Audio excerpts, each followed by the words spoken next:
சித்தர்கள் வந்து கருவூரார் சித்தர்ல இருந்து அந்த 18 சித்தர்ல எல்லா சித்தர்களும் எந்திரங்களை பயன்படுத்தியிருக்காங்க. ம். அப்ப அந்த சித்தர்கள் வந்து கோவில்கள்ல வந்து இந்த தெய்வங்களை வந்து பிரதிஷ்டை பண்றதுக்கும் பயன்படுத்தியிருக்கிறாங்க.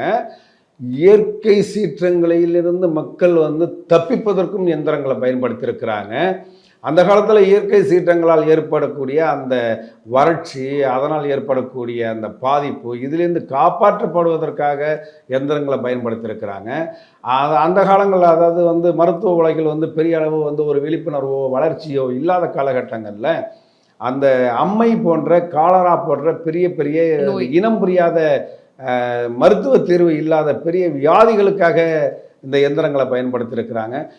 சில இயந்திரங்கள் இருக்குது, கருட இயந்திரம்னு இருக்கும். கருட இயந்திரம் போட்டோம்னா பாம்பு வந்து நம்மளை போயிட்டு வந்து தீண்டாது, தீண்டினாலும் விஷம் ஏறாது. இப்படிலாம் வந்து சித்தர்கள் பயன்படுத்தியது எல்லாமே வந்து மக்களுடைய நல்ல வாழ்க்கைக்காகவும் நல்ல வளர்ச்சிக்காகவும் அவர்களுக்காக தான் பயன்படுத்தியிருக்காங்க. இப்போ A to B உங்கள் பசியார எங்கள் ருசி பேசும்.